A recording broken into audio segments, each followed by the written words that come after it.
మీరు బాగున్నారని అడగరా?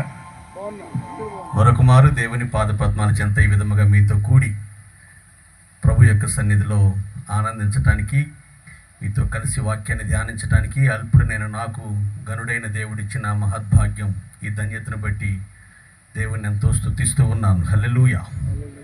అభిషక్తులు నాకు అత్యంత ప్రియులు, మరి దేవుని చేతిలో ఘనమైన పాత్రగా పాడబడుతున్నటువంటి నాన్నగారికి, అమ్మగారికి, నిస్సీ బాబుకి, రెవల్యూషన్ బాబుకి, చిట్టి తల్లికి, అలాగనే దయాకర్ పాస్టర్ గారికి, ఈ కార్యక్రమాన్ని చక్కగా నడిపిస్తున్నటువంటి గాబ్రియల్ పాస్టర్ గారికి, నాకు ముందు చక్కని దైవ వర్తమానం అందించిన ప్రియులు ఆదం బెన్ని అయ్య గారికి, గాన పరిచయ ద్వారా, సంగీత పరిచయ ద్వారా ప్రభువుని గణపరుస్తున్న బిడ్డలకు, కూడి వచ్చిన మీకు ప్రభు అయిన యేసుక్రీస్తు వారి ప్రశస్త నామములో నా హృదయపూర్వకమైన శుభములు, వందనాలు తెలియజేస్తున్నా.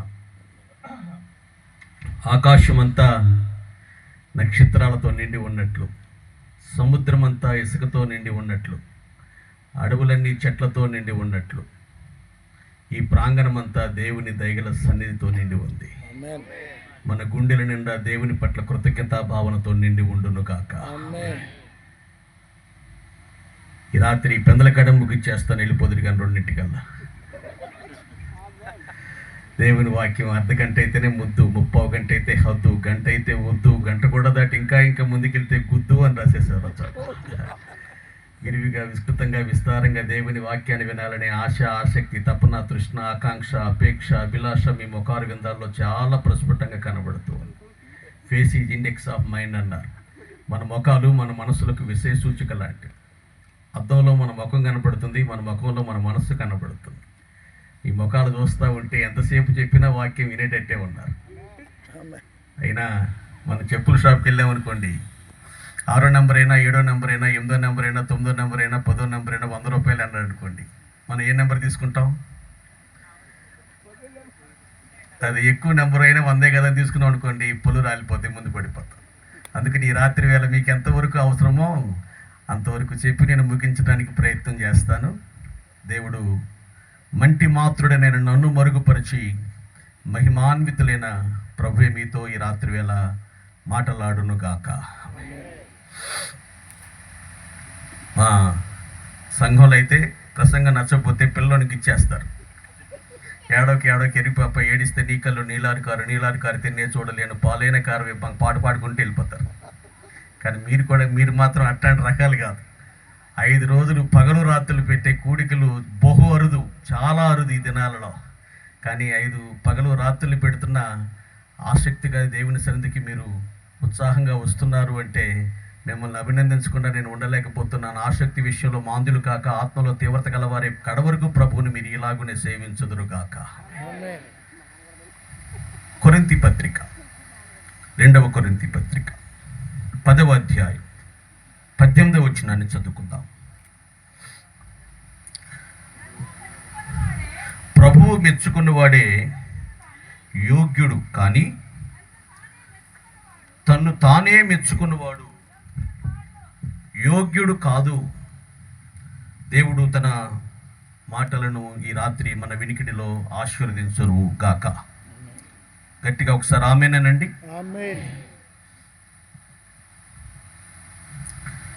ఏమండి, మీ భార్య ప్రసవించిందట కదా అన్నాడు. అవునండి అన్నాడు. ఆడపిల్ల అని అడిగాడు. కాదండి అన్నాడు. ఓహో, మగపిల్లడా అన్నాడు.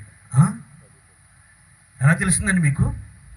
నాకు మగపిల్లడు పుట్టిన సంగతి నీకు ఎలా తెలిసింది సార్? అమ్మో, మీరు సామాన్యులు కాదంటాడు. అదే మన గొప్ప అన్నాడు. అంటే తన్ను తాను మెచ్చుకునే వ్యక్తులు అక్కడక్కడ మనకు ఇలా తారసిల్తారు.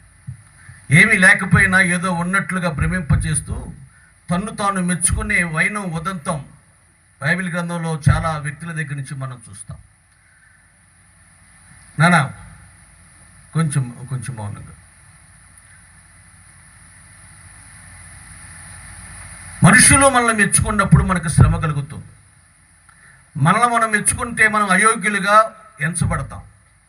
కానీ ప్రభువు మనల్ని మెచ్చుకునే రీతిలో మన బ్రతుకులు కట్టుకోగలిగితే మనము నిత్యత్వానికి యోగ్యులుగా, అర్హులుగా, పాత్రులుగా ఎంచబడతాం.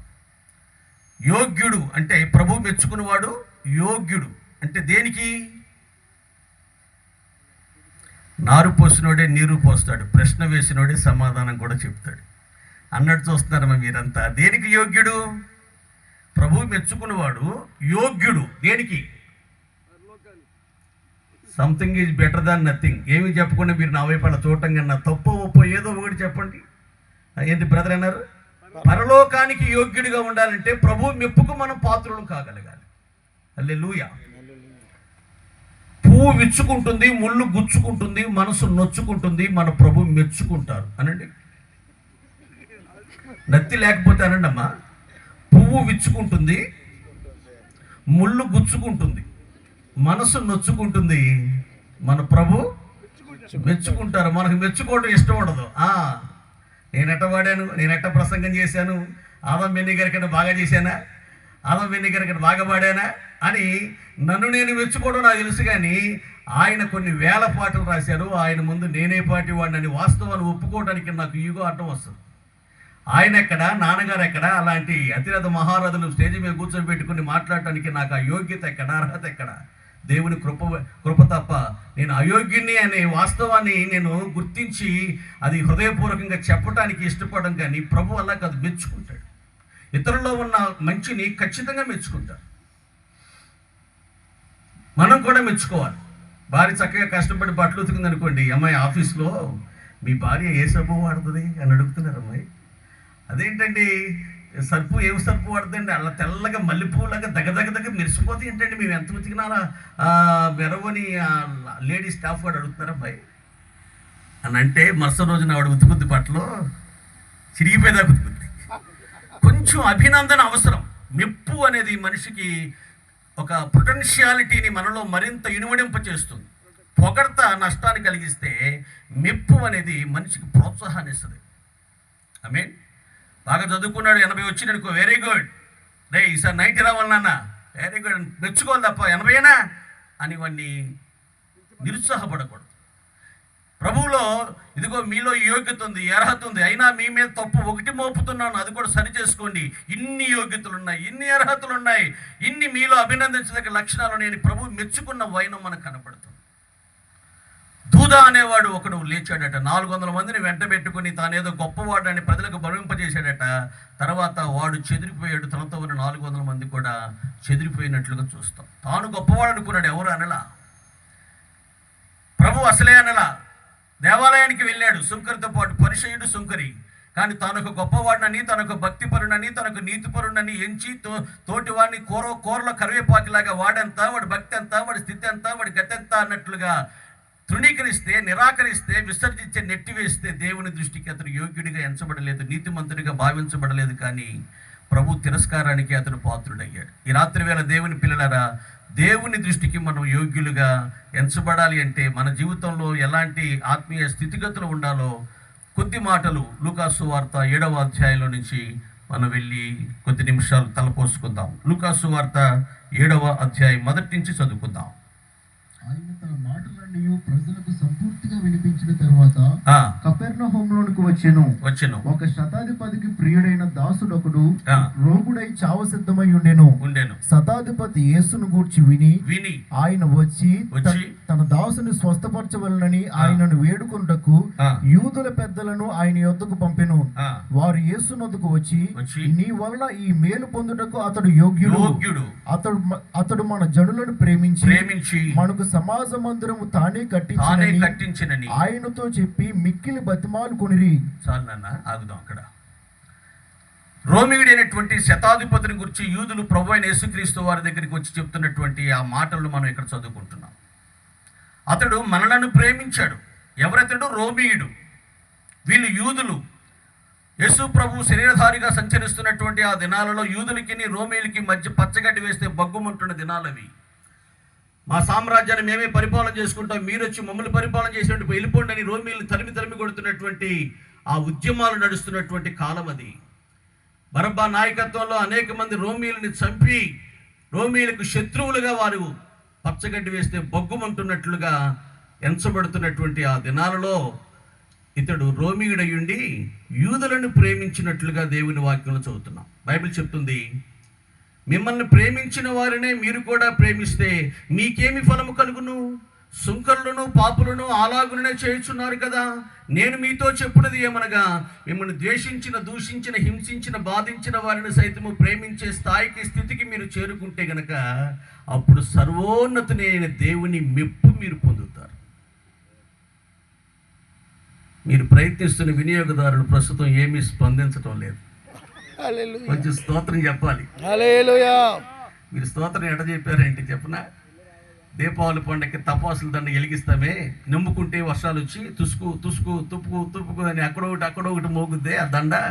అట్లా అక్కడొక సౌండ్ రాకుండా చెప్పారు. గట్టిగా గంభీరంగా చేతులు ఎత్తి గంభీరంగా స్తోత్రం చెప్పండి.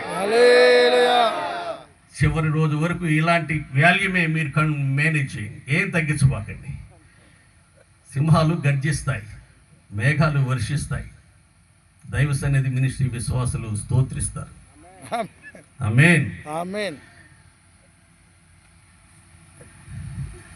నాన్నగారు ఎక్కడికి వెళితే అక్కడ స్తుతులతో ప్రజలు దేవుణ్ణి ఆరాధించటం, మైమరిచి పరవశించి పరవలు దొక్కటం.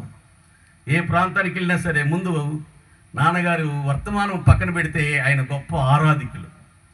మరి ఆయన ఆత్మీయ బిడ్డలని మీరు కూడా గొప్ప ఆరాధికులుగా, దేవుని స్తుతించేవారుగా, గణపరిచేవారుగా మీరందరూ ఉండాలని దేవుని యొక్క నామం పేరట మీకు మనవి చేస్తూ ఉన్నాను. మరి ఎవరైనా మిమ్మల్ని 1 మైలు రమ్మంటే మీరు ఎన్ని మైలు వెళ్ళాలి? 2 మైళ్ళు. అంటే అడిగిన దానికన్నా, ఊహించిన దానికన్నా అత్యధికంగా మనం దేవుని స్తుతించే వారంగా ఉండాలి. హల్లెలూయా. చెప్తున్నాను అక్కడ ప్రేమించి అన్నమాట. ఎవరిని? శత్రువులను ప్రేమిస్తే అప్పుడు దేవుని యొక్క మెప్పు ఒక వ్యక్తి పొందుతాడు. మనం ప్రేమించే వారిని మనం ప్రేమిస్తున్నాం అనుకోండి, దానివల్ల ఫలితం తాగుబోతులు ప్రేమించరా? వ్యభిచారులు ప్రేమించుకోరా? లోకస్తులు ప్రేమించుకోరా? తమ ప్రేమించేవారిని దొంగలు ప్రేమించుకోరా? ఇవాళ సిగరెట్ ఇస్తే రేపొద్దున వాడు సిగరెట్ ఇవ్వడా? ఇవాళ మందు పోయించితే రేపొద్దున రాని మందు పోయించడా? ప్రేమించేవాడిని ప్రేమిస్తే మీకేమి ఫలము? సుంకరులను, పాపులను ప్రతి ఒక్క వ్యక్తి కూడా అలాగునే చేస్తున్నారు కదా. మీ స్టాండర్డ్స్, మీ లెవెల్స్, మీ ప్రమాణాలు వాటిని మించినవై ఉన్నప్పుడు మాత్రమే దేవుని మెప్పు మనకు కలుగుతుంది. హల్లెలూయా. స్టేన్స్ గ్రహం గారిని వారి యొక్క 2 కుమారులు తిమోతి బాబు, ఫిలిప్ బాబు ముగ్గురిని చంపేశారు. అప్పుడు అమ్మగారు అంది, నా భర్తని, నా 2 పిల్లల్ని చంపేసిన వారిని నేను మనసారా క్షమిస్తున్నాను. ప్రభుత్వం కూడా శిక్షించకుండా వారిని క్షమించమని మీ ఛానల్ ద్వారా విజ్ఞప్తి చేస్తున్నాను అంది ఆ గొప్ప దైవజనురాలు. దేవునికి స్తోత్రం. ప్రపంచం ఆ ప్రోగ్రాం చూస్తున్నటువంటి, ఆ లైవ్ ప్రోగ్రాం చూస్తున్న ప్రపంచంలో అనేక మంది నివ్వెరపై, నిర్ఘాంతపై, నిశ్చేష్టులై విభ్రాంతి చెంది గుడ్డప్పగించి అట్లా చూస్తూ ఉండిపోయారు. నిశ్చేష్టులై. కారణం ఏంటంటే, ఎలా చెప్పగలిగింది ఈవిడ? How is it possible? ఇంత దారుణంగా కారణం ఏమీ లేకుండా అపోహతో, అపార్థలతో ఏదో మతాన్ని వ్యాప్తి చేయిస్తున్నాడు అనే ఒక భావనతో 2 పిల్లల్ని పైశాచికంగా పొడిచి చంపి తర్వాత పెట్రోల్ పోసి నిప్పంటించి బొగ్గులుగా మార్చేస్తే ఆ గాయం ఇంకా అక్కడ పచ్చిగా ఉండగానే ఇలాంటి మాట ఎలా చెప్పగలిగింది?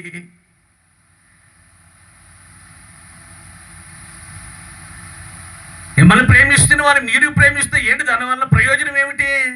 ఇంత గాయం చేసిన, ఇంత హాని చేసిన, ఇంత కీడు చేసిన వ్యక్తిని కూడా క్షమించమని చెప్పింది. ఒకానొక రోజున ఆ వ్యక్తి జైల్లోనే బాప్తీసం పొందాడు. దేవునికి స్తోత్రం.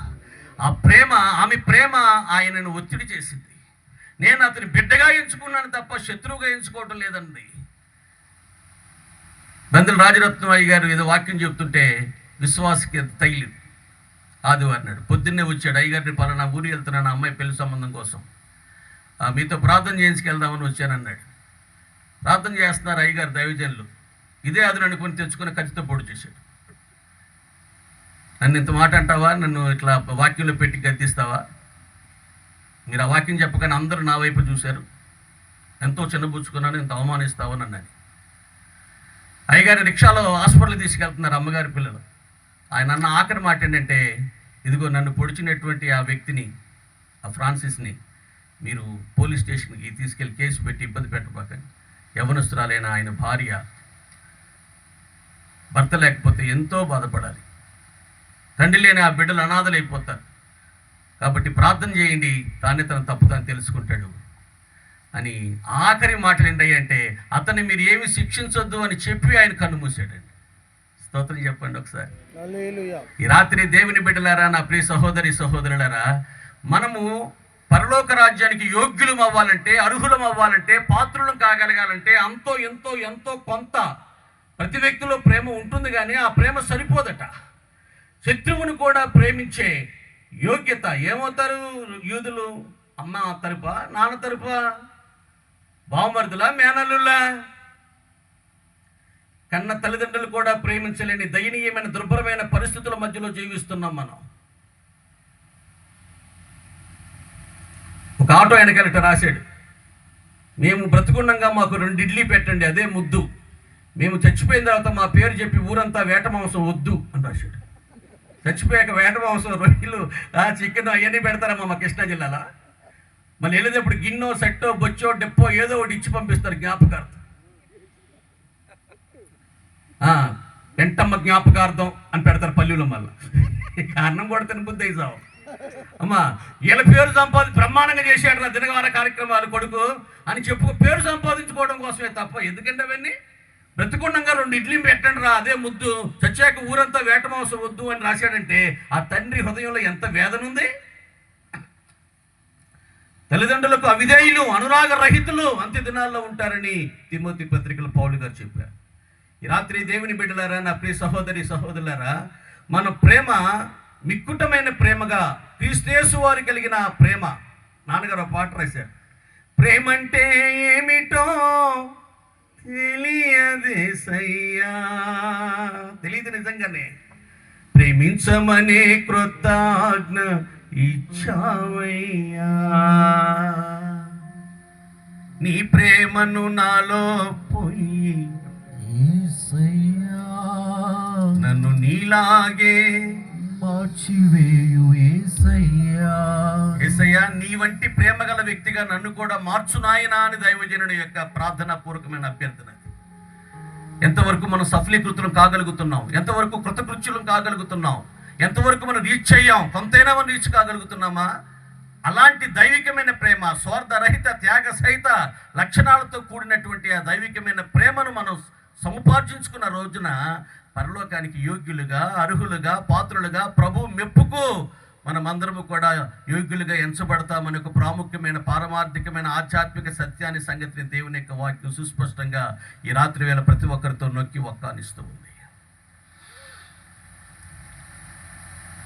తాగుబోతుడు ఒకటి తాగి ఇంటికి వచ్చేటట. ఏం కూరని అడిగాడు. పొద్దున కూరనండి, పూటే కూరే వండలేదు, మీరు డబ్బులు ఇచ్చేలేదు కాదు భార్య. పొద్దున కూరేసి పెడతావా, నీ కంటిని ఎట్ట కనపడ్డాను అని కొట్టాడు. పక్కన ఉన్న తోడుగోళ్ళు వచ్చి, అయ్యా కొట్టపాకయ్యా, నేను ఉండేళ్ళు అయ్యా, ఇది ఈ పూటకి కూరేస్తున్నాయ్యా అని అన్నలా అల్లా కొట్టేసి మళ్ళీ తాగడానికి వెళ్ళిపోయాడట. ఇప్పుడు వచ్చి ఈ పిల్లోడి కోపం వచ్చిందంటే వెనక ముందు చూడడం, ఎంత పడితే కొట్టాడు. మళ్ళీ ఎట్ట కొట్టేసేటంటే ఇట్లా కళ్ళు కట్టేది ఎట్లుగా, వాతలు తెలియదు ఎట్లుగా అందట. ఈ లోపల రోడ్డు వెళ్తున్న కుక్కింది. ఈయన మొత్తానికి దాన్ని పిలిచావు అనుకుని వచ్చి పొద్దున కొంచెం కూర మిగిలితే తినేసి వెళ్ళిపోయింది. మళ్ళీ తాగి వచ్చాడు, సావు ఆకలేస్తుంది, పొద్దున కూర ఉందన్నావుగా అదే పెట్టి సావు అని కూర్చున్నాడు. ఈవిడ మూలుగుతో లోపలికి వెళ్ళింది. ఎక్కడుంది? అది కుక్క తినేసి వెళ్ళిపోయింది. అంటే నీ చూచూ చూచూ చూచూ ప్రేమ ఎందుకు ఉపయోగపడింది? రెండోసారి దెబ్బలది కొట్టించడానికి ఉపయోగపడింది. అదే నిజమైన ప్రేమ అయితే ముందుసారి కొడతపోతుంటే ఆగి, అయ్యా కొట్టబాకయ్యా, నేను ఉండేళ్ళు అయ్యా, నువ్వు తెచ్చిపోతే ఆ పిల్ల మాత్రం ఎక్కడ ఉండిద్ది, నేను ఉండేళ్ళు ఇప్పటికీ కోరేసుకో అని పక్కన ఉన్న వదిలి గారు తెచ్చిస్తే ఆ మొట్టమొదటి దెబ్బలు తప్పాయి, కానీ రెండో దెబ్బలు కొట్టడానికి ఉపయోగపడింది. అది యోహాను గారు అంటాడు, మాట చేత కాదు, నాలుగు చేత కాదు, చూచూ చేత కాదు, మనం క్రియ చేతను సత్యము చేతను ప్రేమించ బద్దులమై ఉన్నాం. దేవునికి స్తోత్రం. హల్లెలూయా. పాస్టర్ గారి బుక్ మీద దోమ వాళ్తుందట. చాలా ప్రేమ గల విశ్వాసం చూసి పటేల్ మనం రాయిపెట్టి కొట్టాడు. అదొక రకం ప్రేమ. పటేల్ మా అయ్యగారు అసలు ఎంత మంచివాడు, ఆయన ప్రార్థనాపరుడు, ఆ పరోపకారి, ఎవరికి హాని చేయడు. ఆయన రక్తం పీల్చేస్తున్నావా, నేను సొంత కూర్చున్నావు, మా అయ్యగారు కొడితే నీ ఇంత పెద్ద రాయిపెట్టి పటేల్ కొట్టాడు. రెండో మూడు పొల్లుడిని అయ్యగారికి ఎవరంటే దోమ ఎగిరైపోయింది అక్కడ. ఇలాంటి మూర్ఖపు ప్రేమ, అజ్ఞాన ప్రేమలు కూడా ఉన్నాయి లోకంలో, సమాజంలో. దీనంతటి ప్రేమ అనుకుంటున్నాం మనం. నేను మా అయ్యగారు నాకు ఎంత ప్రేమనండి. No, that is not real love. అది నిజమైన ప్రేమ కాదు. అపార్ట్మెంట్కి వెళ్ళేవాడు రోజు, అమ్మా వారానికో 10 రోజులకో, అమ్మ మీ ఇంట్లో కులాసానా, అమ్మ తల్లి మీ సిస్టర్ గారు మీ ఇంట్లో బాగున్నారు అందరూ అని అడిగేవాడు. అపార్ట్మెంట్లో ఉన్న స్త్రీలందరూ ఆపి అడిగారు, ఏమంటే రోజు వారానికి 10 రోజులకి వచ్చి అడుగుతున్నారు మా బాగోగులు, ఇంతకీ మీరు ఏం చేస్తారండి అని. నేనమ్మా సమాధి పెట్టెలు తయారు చేసుకుని బతుకుతానమ్మా అన్నాడు. అంటే బాగున్నారా ఏంటి అని అడగటానికి కారణం ఏమిటంటే అదే అనమాట, సమాధి పెట్టెలు తయారు చేసి బతుకుతున్నాడు, వృత్తినిచ్చి అడుగుతున్నాడు. అంటే ప్రేమ మాత్రం కాదు. సిమోను, నేను నీ ఇంటికి వచ్చినప్పుడు నువ్వు నన్ను ప్రేమించావా? భోజనం పెట్టావులే, కారణం హృదయంలో ప్రేమ లేదు. హృదయాలను అంతరంగాలను పరిశీలించి పరిశోధించే దేవుడు. ప్రేమ ఉంటే ఇలాగే చేస్తావా? కనీసం కాలు కడుక్కోటానికి నీళ్ళైనా ఇచ్చావా? ఒక ముద్దైనా నన్ను పెట్టుకున్నావా? ఆమెను చూడు, నీళ్ళు ఇవ్వడం కాదు, కన్నీటితో నా పాదాలు కడిగేసి తల వెంట్రుకలతో నా యొక్క చరణార విందాలను తుడుస్తూనే ఉంది, మాటి మాటికి ముద్దాడుతూనే ఉంది. ఇదిగో ఆమె నన్ను విస్తారముగా ప్రేమించింది కాబట్టి నేను ఆమె యొక్క విస్తారమైన పాపాలను క్షమిస్తున్నాను. కొట్టండి చప్పట్లు ఒకసారి. ఎన్ని దోమలు చచ్చిపోయాయి. కాస్త నిద్రలోకి వెళ్ళే వాళ్ళు గబాలు మెలకు వచ్చి గబాలు కళ్ళు తెరిచి మళ్ళీ వాక్యం వినటానికి ఇది కారణమైంది. అప్పుడప్పుడు చప్పట్లు కూడా కొడతా ఉండండి అమ్మ. అప్పుడప్పుడు అడకపోయిన స్తోత్రం చెప్తా ఉండండి. విరివిగా విస్తృతంగా విస్తారంగా ఉన్న పిసినార్తనంగా ఉండబాకండి స్తోత్రాల విషయాల్లో. హల్లెలూయా హల్లెలూయా. ప్రియమైన దేవుని పిల్లలారా, సీమోనును మెచ్చుకోలేకపోయాడు దేవుడు, సీమోనును అభినందించలేకపోయాడు. ఆమెను మెచ్చుకున్నాడు. ఆమె విస్తారంగా ప్రేమించింది. అంతో ఎంతో ఎంతో కొంత కాదు, నేను ఆమె దగ్గర నుంచి అసలు ఎక్స్పెక్ట్ చేయలా అలాంటి ప్రేమ. బైబిల్లో మరియా యేసు ప్రభు దగ్గరికి అచ్చజట మాంసం తీసుకొచ్చినప్పుడు యోధా అన్నాడు, ఏమై ఎందుకు అనవసరంగా ఆ డబ్బుల్ని పేదలకు పంచిపెట్టేస్తే, ఎంత లేదన్నా 200 దేనారాలు ఉంటే 5,000 మంది కదండి, ఇది 300 దేనారాలు, 300 దేనారాలు అంటే సుమారుగా కనీసం 7,500 మంది సంతృప్తిగా భోజనం చేసేవాళ్ళు కదా, ఎందుకు పిచ్చి పని చేశావు అని ఆమె తప్పు చేసినట్టుగా మందలిస్తున్నాడు, కోపడుతున్నాడు, కేకలేస్తుంటే యేసు ప్రభు వారు జోక్యం చేసుకున్నారు. ఆయన ఇన్వాల్వ్ అయ్యి ఇలా అన్నారు, ఆమె నా కోసం మంచి పని చేసింది. యూదా, పేదలు ఎప్పుడు నీతో ఉంటారు, నీకు ఎప్పుడు చేయాలనుకుంటే అప్పుడు చేయొచ్చు, కానీ నేను మీతో ఉండను. ఆమె నా కొరకు మంచి పని చేసింది, నా సువార్త ప్రకటిస్తున్న ప్రతి స్థలంలో ఆమె పేరు ప్రశంసింపబడుతుందని ప్రభు ఆమెను మెచ్చుకున్నారు. యూదాను మెచ్చుకున్నా. ఆయన పక్కన తిన్నాడు తాగాడు, కానీ ఆ ప్రేమ కొంచెమైనా హృదయంలో కుమ్మరించబడలా. నీ ప్రేమను నాలో పోయిన ఆయన ఎప్పుడు ప్రార్థన చేసి ఉండేవాడు కాదు. ఆయన చేస్తే దేవుని పిల్లరా అంత కఠినాత్మగా ఉండేవాడు కాదు. యోధాన్ని మెచ్చుకోవాలా, మరియను మెచ్చుకున్నాడు, సీమోన్ని మెచ్చుకోవాలా, పాపాత్మురాలు స్త్రీనే మెచ్చుకున్నాడు. కారణం ఏంటంటారు చెప్పండి? ఇట్లాంటి చిన్న చిన్న ప్రశ్నలు ఏంటంటే మేము ఎల్కేజీ పిల్లలవా? నాన్నగారి విశ్వాసాలు పట్టుకొని చిన్న చిన్న ప్రశ్నలు వేస్తున్నామేంటి మమ్మల్ని? దేవుని వాక్యంలో నిక్షిప్తమయ్యున్న నిగూఢమయ్యున్న మర్మగర్భితమైన ఆధ్యాత్మిక సత్యాలు నీకు అర్థం కానీ ఏమైనా లోతైన వెడుగు చెప్తాం అన్నట్టు చూస్తున్నారంటమ్మా మీరు. నాకు ఎఫ్ఆర్సీ వచ్చామ్మా, ఫేస్ రీడింగ్ కోర్స్ వచ్చామ్మా, మీ మొఖాలు నాకు అర్థం అదే, దాని యొక్క భావం అదే. సీమోని మెచ్చుకోవాలి, ఎంత చేసినా, ఎంత ఖర్చు పెట్టినా, ఎంత ప్రయాసపడినా, ఇన్ని వంటకాలు చేసినా మెచ్చుకోవాలి ప్రభు. పాపాత్రుడు సీని మెచ్చుకున్నాడు. యోధాన్ని మెచ్చుకోనా, కానీ మరియను మెచ్చుకున్నారు. ఏంటి రీజన్ ఏంటి? Please tell me your opinion. చెప్పండి అమ్మా. Thank you. డ్వాక్రా సంఘాల్లో 10 మంది డబ్బులు ఒకళ్ళే కడతారు, 10 మంది కట్టరు. ఇక్కడ అందరి బదులు బ్రదర్ ఒక్కడే చెప్తున్నాడు. ఏమంటే అందరి బదులు ఇది డ్వాక్రా సంఘం కాదమ్మా, జీవము కలిగిన దేవుని సంఘం ఇది. దేవునికి స్తోత్రం. అందరూ చెప్పాలి, ఇదేది ఏకపాత్రాభినయం కాదు. అందరూ దేవుని వాక్యాన్ని ధ్యానిస్తే మీ హృదయంలోకి దేవుని వాక్యం ఎంతవరకు వెళ్తుందో నాకు అర్థమవుద్ది. మీరట్ట మిరుగుడ్లు వేసుకుని అట్లా చూస్తా ఉన్నారు కొన్ని కళ్ళంబడి పేనం పోయినలాగా. నాకేం అర్థమవుతుంది చెప్పండి? మీరు ఎట్లా చూస్తారంటే చిన్న చిన్న పిల్లలు టీవీలో పాటలు పాడుతుంటే పెద్ద పెద్ద జడ్జిలు గమనిస్తారు. నక్సక పరిగెత్తులు ఆమూలాగ్రం క్షుణ్ణంగా బాగా పాడుతున్నాడా, ఎన్ని మార్కులు వేయచ్చు, ఎన్ని తప్పులు ఉన్నాయి, ఇలా లెక్కలు వేస్తే కూర్చున్నారే, అట్లా చూస్తారే నాకు ఎన్ని మార్కులు వేస్తారట్టు చెప్పండి. అంటే వారిలో లేనిది ప్రేమ, మెచ్చుకున్న వీరిలో ఉన్నది ప్రేమ. అంటే ప్రేమ ఎవరిలో ఉంటే వారిని ప్రభు మెచ్చుకుంటారు. ఎన్నున్నా, ఏమున్నా, ఎంతున్నా, ఎవరున్నా, ఏదున్నా ప్రేమ అంటూ ఒక్కటి లేకపోతే ఇదంతా బూడిదలో పోసిన పన్నీనే. నేను భాషలు మాట్లాడవచ్చు, ప్రవచనాలు చెప్పవచ్చు, ఆస్తంతా మీ పేదలకు పంచిపెట్టవచ్చు, కొండలు పెకిలించగల విశ్వాసం నాకు ఉండొచ్చు, ఎన్నన్నా ఉండును గాక, ప్రేమ అనేది ఒకటి నా జీవితంలో కొదువైతే నా జీవితం వ్యర్థం, శూన్యపూరితం, నిరర్థకం, నిష్ప్రయోజనం.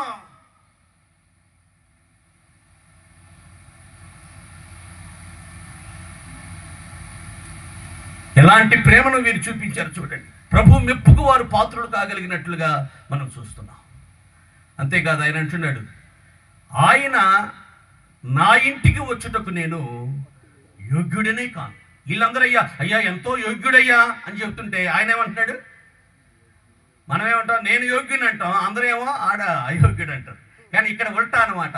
అందరూ యోగ్యుడితుడు, అర్హుడితుడు, పాత్రుడితుడు, నీ వలన మేలు పొందటానికి ఇతడి జీవితంలో కావలసినంత యోగ్యతలు ఉన్నాయి నాయన యేసుస్వామి అని చెప్తా ఉంటే, అయ్యా ఆయన ఎంతటి వాడు, ఆయన ఎక్కడ, నేనెక్కడ, సకల చరాచర జగత్తును తన నోటి మాట చేత సృజించిన సృజనాత్మక శక్తి కలిగిన సర్వశక్తి సంపన్నుడైన దేవాది దేవుడు నా ఇంటిలో అడుగు పెట్టడానికి నాకు అర్హత ఎక్కడ బాబు? 24 పెద్దలతో, 4 జీవులతో, 1000 దూతగణములతో, కెరూబు శరాబులపై ఆసీనుడయ్యుండి నిరంతరము పరిశుద్ధులు పరిశుద్ధులను గాన ప్రతిగానముల చేత కీర్తింపబడుతున్న, పొగడబడుతున్న ఆ సర్వోన్నతుడైన దేవుడు నా ఇంటికి రావటమా? అంత అర్హత, అంత యోగ్యత నాకుందని నేను ఎంచుకోవటం లేదు, నేను భావించడం లేదు నాయన అంటున్నాడు. డబ్బు లేనోడేమన్నా, అధికారం లేనోడా, ఏమన్నా పలుకుబడి, పరపతి, కీర్తి, ఖ్యాతి లేనోడా, ఇన్ఫ్లుయెన్స్ లేనోడా? సమాజంలో అన్నీ ఉన్నవాడు, 100 మంది పైన అధికారం కలిగిన వాడితడు. He is not ordinary person. He is very, very, very, very extraordinary. అసాధారణమైన వ్యక్తి ఆయన. అందరి నాటిలో ఒకటి కాదు ఆయన. ఇలాంటి వ్యక్తులు దేవుని పిల్లారా అరుదుగా ఉంటారు. నేనెక్కడ? ఒక ఆయన వచ్చాడట, బాబు నాన్నగారు ఉన్నారా? ఆదివారం కూడా రెస్ట్ తీసుకునేవరా? ఆయన్ని ఆదివారం కూడా రెస్ట్ తీసుకునేవరా? రేపు పొద్దున్న ఆఫీస్లో కలుసుకోండి వెళ్ళలే అన్నాడు వాళ్ళ అబ్బాయి. సర్లే బాబు అని అక్కడ కూర్చున్నాడు. ఆడు బైక్ వేసుకుని వెళ్ళిపోయాడు. ఇప్పుడు పెద్దవాడు వచ్చాడు, పెద్ద అబ్బాయి వచ్చాడు. బాబు నాన్నగారు ఉన్నారా బాబు? ఆయన బాల్య స్నేహితుడు ఆయన. రండి అంకుల్, నాన్నగారు లోపల పడుకున్నారు, రెస్ట్ తీసుకున్నారు, చెప్తారు మీరు వచ్చారు, మీ పేరేంటి అంకుల్? వెళ్ళి నాన్నగారు మీ స్నేహితులు అంట, అలా నాయన వచ్చారండి. అలాగే నాన్నగారు వచ్చి చూశారు. ఒరే నువ్వంటరా అని ఇద్దరు కౌగిలించుకుని కూర్చొని మాట్లాడుకుంటున్నారు. ఒరే ముందెళ్ళాడు నా చిన్న కొడుకురా, ఇప్పుడు నేను వచ్చాను చెప్పాడు నీకు నా పెద్ద కొడుకురా. అదేంటి ఇద్దరు నీ కొడుకులేగా? పెద్దోడు చాలా మర్యాదగా, చాలా మంచిగా, నాన్నగారు ఉన్నారు పడుకున్నారు, 2 అంకుల్ అని తీసుకొచ్చి మంచి నీళ్ళు ఇచ్చి ఫ్యాన్ వేసి నేను తీసుకొచ్చాడు ఈయన అనే. ఎలాడే ఏమన్నాడే అన్నాడే మీ చిన్న కొడుకు, ఇద్దరు మీ పిల్లలే కదండి అని స్నేహితుడిని అడిగితే అనేడట, అరే ఈ పెద్దోడు నేను క్లర్క్గా ఉన్నప్పుడు పుట్టాడురా, చిన్నోడు నేను ఆఫీసర్ అయ్యాక పుట్టాడు. ఆఫీసర్ అయిపోయిన తర్వాత పుట్టాడు ఈ చిన్నోడు. పెద్దోడమే క్లర్క్గా ఉన్నప్పుడు చాలీ జీతంతో కొంచెం ఆర్థిక ఇబ్బందులు పడుతున్నప్పుడు పుట్టాడురా. ఆడికి ఆ స్వభావం, ఆ నైజు, ఆ వైఖరి వచ్చిందిరా. వీడికేమో కొంచెం ర్యాష్గా, కొంచెం దూకుడుగా ఉంటాడు, ఎందుకంటే కొంచెం బాగా సమృద్ధిలో పుట్టాడు, వీడు సమృద్ధిలో పెరిగాడు. కాబట్టి బైబిల్ కూడా చెప్తుంది ఏంటంటే, ధనము కలిగిన వాడు దురుసుగా ప్రత్యుత్తరం ఇస్తాడు. పేదవాడే కనుక అయ్యుంటే వాడు బ్రతిమలాడి మనవి చేసుకుంటాడు. కానీ ఈయన ధనము కలిగిన వాడు, కానీ దురుసుగా ప్రత్యుత్తరం ఇవ్వాలి. కానీ బ్రతిమలాడు ఆయన ఎక్కడ, నేనెక్కడ? అలాంటి గొప్ప వ్యక్తి నా ఇంటికి రావడానికి యోగ్యత ఎక్కడ, అర్హత ఎక్కడ? అనంత జ్ఞాని నీకు, అల్పుడైన నాకు సహవాసమా,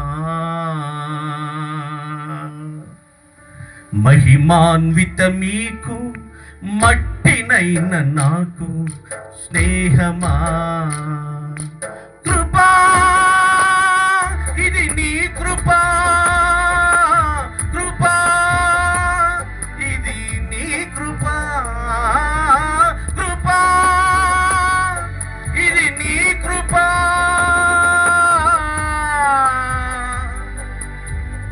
కృపా ఇది నీ కృపా.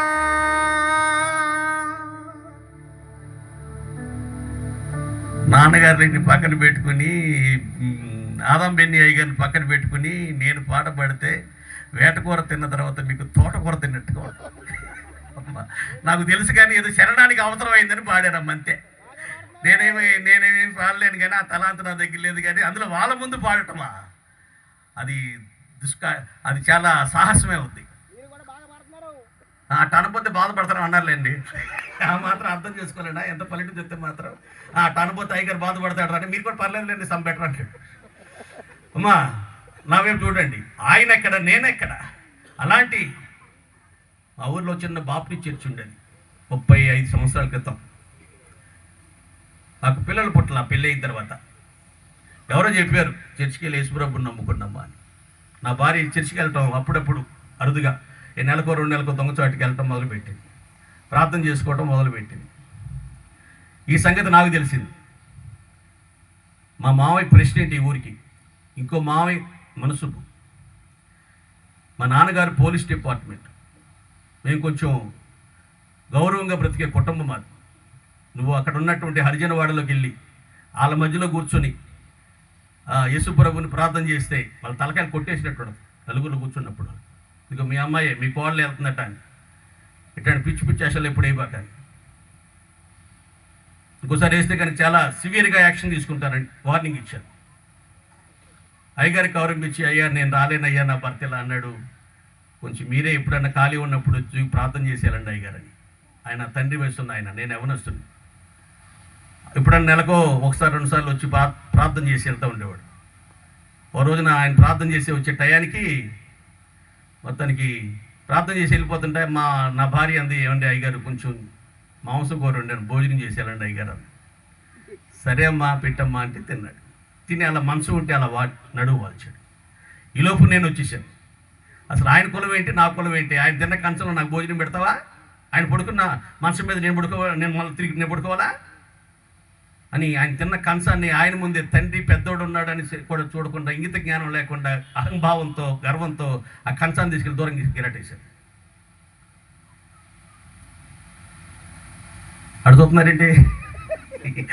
నీలో ఈ యాంగిల్ కూడా ఉందానే? మారినప్పుడు అందరిలో ఉందమ్మా ఈ యాంగిల్.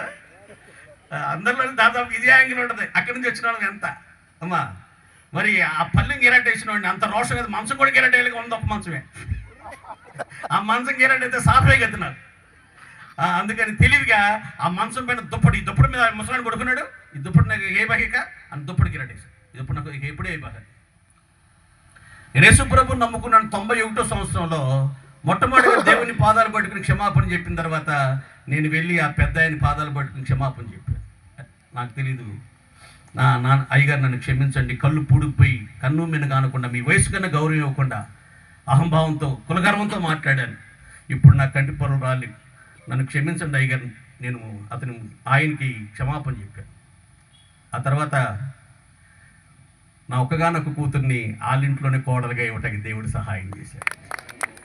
దేవుని బిడ్డలారా, నా ప్రియమైన సహోదరి సహోదరులారా, రోమా పౌరసత్వం కలిగిన వాడు, 100 మంది పైన అధికారం కలిగిన వాడు, ఐశ్వర్యం కలిగిన వాడు, గొప్ప పలుకుబడి కలిగిన వాడు, పరపతి కలిగిన వాడు అంటున్న మాటలు ఇవి.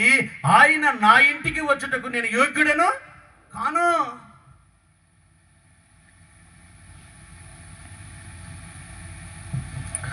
సెకండ్ హ్యాండ్ కారు కొంటే మా ఊర్లో కింద పట్టుకోలేమంటారులే. కొత్త కారు కూడా కాదు, సెకండ్ హ్యాండ్ కారు కొనుక్కొని భూమి మీద నడవరాలు. కూతురు ఫోన్ చేసింది, నాన్నగారు కారు కొనుక్కున్నారు, 2 లక్షలు తగ్గినాయి, మీ అల్లుడి గారు మిమ్మల్ని అడగమన్నారని. మరి కూతురు కారు కొనుక్కున్నారంటే ఎవరికైనా సంతోషమే కదండి. సరే 2 లక్షలు తిప్పలు పడి పాపం ఈ మామగారు పంపించాడు. కారు వేసుకొచ్చారు. ఎంత అయిందమ్మా కారు అని అడిగాడు. 2,30,000 అయింది నాన్నగారు అంత.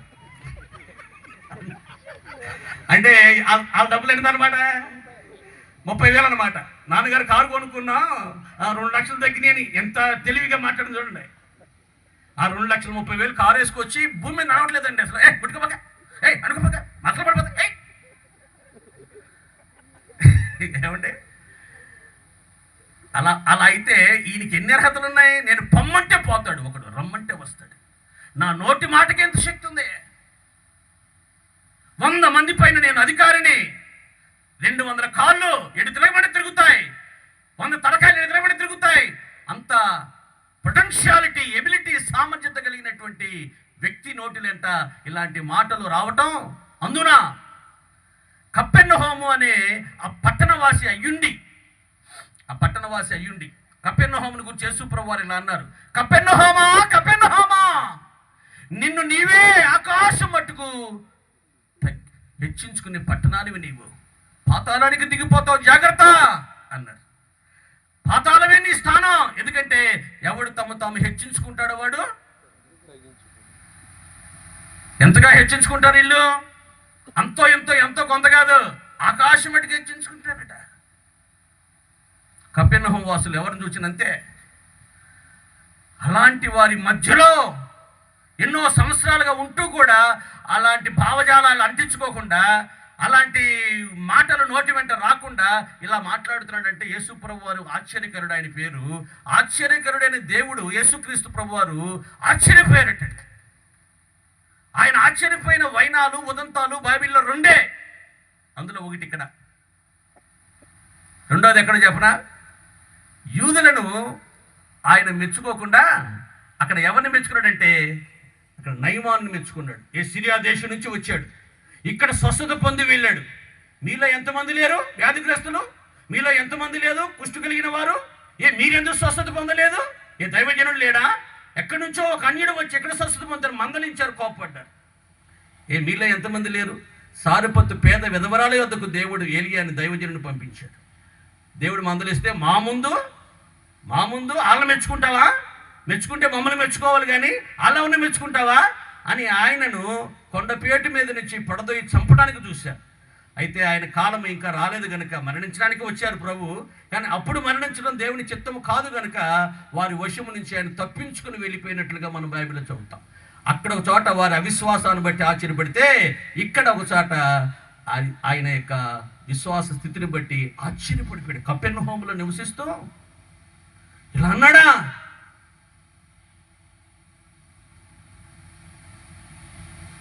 నా దగ్గరికి ఒక ఆయన వచ్చాడు, ప్రకటన రాయండి అయ్య గారు బాబు పెళ్ళికి.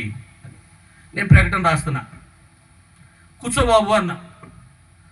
ఆయన అన్నాడు, నీ ముందు కూర్చోవటం కూర్చోవచ్చా అట్లా దైవశాఖల మధ్య? ఇప్పుడంటే అన్న ఇప్పుడు అన్నవాక అంటున్నాడు. నువ్వు నీ ముందు కూర్చోవడం దైవజనం ముందు కూర్చోవచ్చా? ఇప్పుడు కూర్చున్నాను నేను, చాలా ఊరుకండి రండి అన్నాడు. అటు తిడుతున్నాడా పొగుడుతున్నాకే అర్థం కావట్లా. అటు బాడీ లాంగ్వేజ్ ఏంటి, అటు కక్కుకోవడం ఏంటి, గోబలు తెచ్చుకోవడం ఏంటి? నేనేమన్నాను, కూర్చో బాబు అన్నా. నేను కూర్చున్నా కదా, నేనే కూర్చోమని చెప్పాను కదా. చాలా ఊరికనే నీ రాండి, నీ మీద కూర్చోవచ్చా? నువ్వు తిడుతున్నావా పొగుడుతున్నావు నన్ను? దానికి వాడు పెట్టుకున్న పేరు దీనత్వం అట. దైవశాఖలో కూర్చోనా, అదే దీనత్వం అంటే. దాని దీనత్వం అనాలా? నువ్వు అనమాటం మమ్మల్ని. అది ఏదో పెళ్ళికి ముందు ఏదో స్థుతికోవడం పెట్టుకుందాం, అన్ని మంచి జరిగిపోతాయని ఎవరో చెప్పారట. మొత్తాన్ని స్థుతికోవడం పెట్టి నన్ను పిలిచాడు.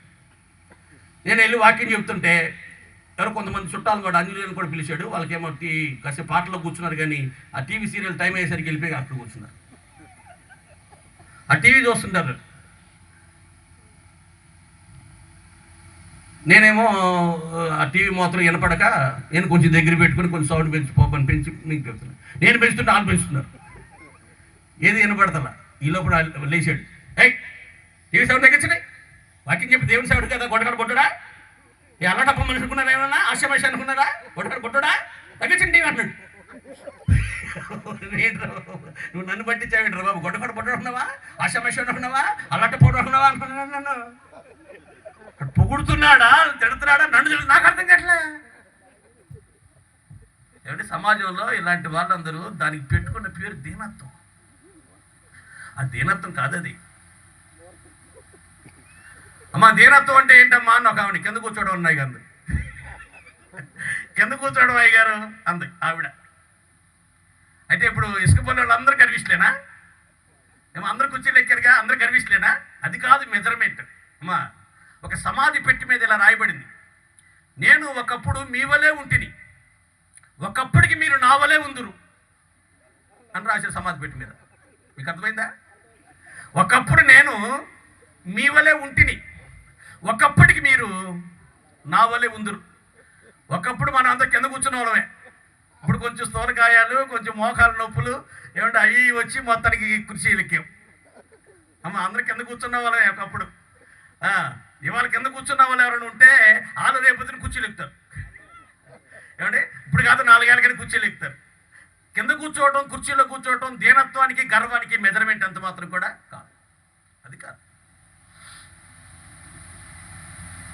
ఎన్నున్నా, ఏమున్నా, ఎంతున్నా, ఏదున్నా ఏమంటాడే, నాకు ఇంత ఆస్తి ఉందని నేను నా హృదయంలో ఎప్పుడైనా సంతోషించిన ఎడల పరమందున్న దేవుని దృష్టికి నేను వేషధారిని అన్నాడండి. ఎంత ఆస్తి! అసలు ఊజ దేశంలోనంత ఆస్తి పడలేడండి. ఇంత ఆస్తి నాకుందని నేను నా హృదయంలో ఒకవేళ అనుకుంటే నేను దేవుని దృష్టికి వేషధారినే. What a wonderful highly standards! ఎంత ఉన్నతమైన ప్రమాణాలు, ఎంత అద్భుతమైన వ్యక్తిత్వాలండి వీళ్ళవి.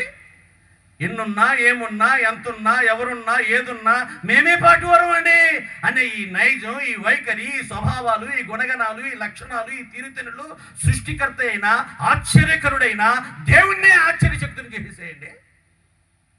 దీనత్వం. ఆమేన్, ఆమేన్, ఆమేన్. మా భక్తే గొప్పది, మా సంఘమే గొప్పది, మా సహవాసమే గొప్పది, మా కుటుంబమే గొప్పది. That type of mentality is not divine mentality.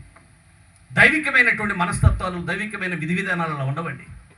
ఆ స్వభావాలు ఏదైనా ఉంటే ఈ యొక్క శతాధిపతి పక్కన మన జీవితాన్ని పెట్టుకుని మనం ఎంత మరుగుజ్వలంగా ఉన్నామో గ్రహించి శతాధిపతి వల్ల ఎన్నున్నా, ఏమున్నా, ఎంతున్నా, ఏదున్నా మనం దీనత్వాన్ని కలిగి దేవుని యొక్క మెప్పుకు మనం పాత్రలు మగుదుము కాక. ఆమేన్, ఆమేన్. ఆయన అన్నారు, ఆయన ఎక్కడ, నేనెక్కడ, ఆయన చెప్పుల వారును విప్పుటకైనా నేను యోగ్యుడిని కానన్నాడండి. ఈయనన్నారు ప్రభు మెచ్చుకుంటూ, అసలు స్త్రీలు కనిన వారిలో యోహాను కన్నా గొప్పవారు. నాన్నగారు రాసిన పాట. మారు మనసు పశ్చాత్తాపం పొందాలని బుద్ధి చెప్పిన స్త్రీలు కనిన వారిలో గొప్పవాడని పెంచుకున్న యోహాను లాగునా జీవిస్తానేసయ్యా, యోహాను లాగునా జీవిస్తానేసయ్యా, యోహాను లాగునా జీవిస్తానేసయ్యా. అదే ఆనందము, మహదానందము, అదే సంతోషము, నిత్య సంతోషము. అదే ఆనందము, మహదానందము, అదే సంతోషము, నిత్య సంతోషము. మీకు నచ్చేలాగా మీరు మెచ్చేలాగా, మీకు నచ్చేలాగా మీరు మెచ్చేలాగా నేను జీవిస్తాను యేసయ్యా. ఆ దైవజన్ని గుండెల లోతుల నుంచి వచ్చినటువంటి వ్యక్తపరచబడినటువంటి భావనది. మీకు నచ్చేటట్లు, మీరు నన్ను మెచ్చేటట్లు. నేను కృష్ణా జిల్లా, గుంటూరు జిల్లా మొత్తం సంఘాలకని నేర్పించేసేది. నాకెంతో నచ్చింది ఈ పాట. యశోబల్ సుధాకర్ నాన్నగారు రాశారని. నాకు కనుక ఒకవేళ టైం ఉంటే కనుక ఈ పాట పాడి ఆ సంఘానికి నేర్పించి వర్తమానకిలో అద్భుతమైన పాట. ఇలా బ్రతకండి, దానియేలులాగా బ్రతకండి, యేసేపులాగా బ్రతకండి. అప్పుడు దేవుని మెప్పుకు మీరు కూడా పాత్రులు అవుతారు. వాళ్ళు అలా జీవించారు, మీరు అలా, నేను అలా జీవిస్తే దేవుడు మెచ్చుకుంటాడు. మనుషులు మెచ్చుకోకపోయిన పర్వాలా. మనుషుల దృష్టికి నేను కొంచెం మురికి కనపడ్డాను, మరి కొంతమందికి అయితే అది సపక పెంటలా కనపడ్డాను. మురికి అనుకోండి దొరకపోతాం, పని మనకి ఎందుకని పెంటగా ఊసిపోతాం. కొంతమంది పౌలు గారు చూసి ఊస్తున్నారట. కొంతమంది మనకి ఎందుకు పోనీ అసలు పండి చేదోడు అని వెళ్ళిపోతున్నారు. కొంతమందికి నేను మురికి కనపడితే మరి కొంతమందికి నేను పెంట్లా కనపడుతున్నా. మనుషులను మెచ్చుకోపోయిన పర్వాలా. ప్రభు నా పక్కనే నిలిచాడు. చప్పట్లు కొట్టండి. నా పక్కన నిలిచాడు ఆయన. దేవుని బిడ్డలారా, నా ప్రియమైన సహోదరి సహోదరులారా, ఒకవేళ లోకస్తులు ఒకళ్ళు దూరం అవుతున్నామేమో, అది దేవుడికి మనం దగ్గర అవడానికి కారణం. అది దేవునికి మరింత సమీపంగా మారడం గల కారణం ఏమిటాయి అంటే మనము దేవునికి, లోకానికి, లోకంలో ఉన్నటువంటి చుట్టాలకు దూరం అవటమే. నాన్నగారు చెప్పారే, నిద్ర పట్టట్లేదు అంటే దానికి కారణం నువ్వు దేవుని సన్నిధిలో ప్రార్థన చేయడానికి దేవుడు ఇస్తున్నటువంటి అవకాశం. చుట్టాలు దూరం అవుతున్నారంటే, స్నేహితులు దూరం అవుతున్నారంటే, బంధువులు దూరం అవుతున్నారంటే, అన్యజనులు దూరం అవుతున్నారంటే దానికి కారణం తెలుసా? దేవుడు నీకు ఇంకా ఇంకా దగ్గర అవ్వాలని ఆయన ఆశపడుతున్నాడు. అదే మీరు నన్ను మెచ్చుకోవాలి, నేను మీకు నచ్చాలి. మనుషులు ఆ ప్రాసెస్లో, ఆ విధానంలో ఒక్కోసారి మన మనుషులకు దూరం అవుతాం. అయినా బాధపడబాకండి. మీ ప్రవర్తన దేవుని దృష్టికి యోగ్యముగా కనబడినప్పుడు, ప్రీతికరంగా కనబడినప్పుడు దూరమైన వారందరూ మీకు ఇప్పుడు మిత్రులుగా మారిపోతారు. ఆమేన్. 30 ఏళ్ల క్రితం నాకు చాలా మంది బంధువులు దూరం అయిపోయారు యేసుప్రభు నమ్ముకున్నందుకు. ఒక్కొక్కరు తీసుకొచ్చి వాళ్ళు కూడా దేవుడు విశ్వాసం మార్చేస్తున్నాడు. ఆమేన్. ఒకని ప్రవర్తన యెహోవా దృష్టికి ప్రీతికరముగా కనబడినప్పుడు వారి శత్రువులందరూ మిత్రులుగా మార్చబడతారు అని అక్షరమైనా సున్నైనా తప్పని వాక్యం చెప్తుంది. అబద్ధమాడుట దేవుని గుణమా అనండి. మాడుట దేవుని గుణమా. అబద్ధమాడితే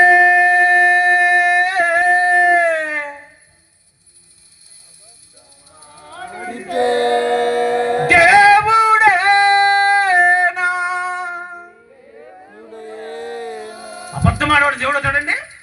అబద్ధాలు దేవుడు గుణగణాలా? అబద్ధములాడి పదవులు నాకు అసహ్యం అన్నాడు ఆయన. అబద్ధకులందరూ మండుచున్న అగ్నిగుణంలో పడవే పడతారని చెప్పిన ఆయన అబద్ధం ఆడతాడా? నీ ప్రవర్తన నా దృష్టికి ప్రీతికరంగా కట్టుకునండి. అప్పుడు మీ శత్రువులు అయిపోయిన వారు కూడా మీకు మిత్రులుగా నేను తీసుకొచ్చేస్తాను. ఆమేన్. వారు నీ పాదాల దగ్గరికి వచ్చేస్తారు. వారి నీతో సమాధానం కోసం పరితపిస్తారు. అలాగే దేవుడే ఆ కార్యం చేస్తాడండి. అమ్మా, ఎడారులలో చెట్లు మొలవు. కారణం అంటే నీళ్ళు ఉండవు. చెట్లు మొలవ అంటే నీళ్ళు కావాలి చెట్టు పెరగాలంటే. కానీ ఒక చెట్టు పెరుగుతుంది. అది ఎలా పెరుగుతుందంటే రాత్రిపూట వీచే గాలిలో ఉన్నటువంటి తేమను ఆకుల ద్వారా సేకరించి అది చెట్టుకు అందిస్తుంది. అలా అది సరిపోద్దని ఆ చెట్టు బ్రతకడానికి ఆ మాత్రపు తేమతో కూడిన గాలి చాలా చెట్టుకి. ఆ ఒక్క చెట్టే. ఆమె కపెర్నహూం అనే గర్విష్ఠుల మధ్యలో ఈయన ఆ ఒక్క చెట్లు అంటాడు.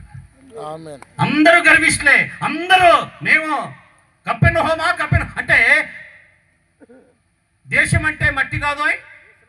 కపెర్నహూం అంటే ఆ కపెర్నహూంలో నివసిస్తున్న మనుషుల యొక్క మనస్తత్వాల గురించి ప్రభు చెప్తున్నాడండి. వాళ్ళంతా గర్విష్ఠులు, మా లాంటి వారు లేరు అనే మిడిసిపడే తత్వం నైజం వైఖరి వాళ్ళది. అలాంటి వారి మధ్యలో ఒక చెట్టు. ఆమేన్. ఆమేన్.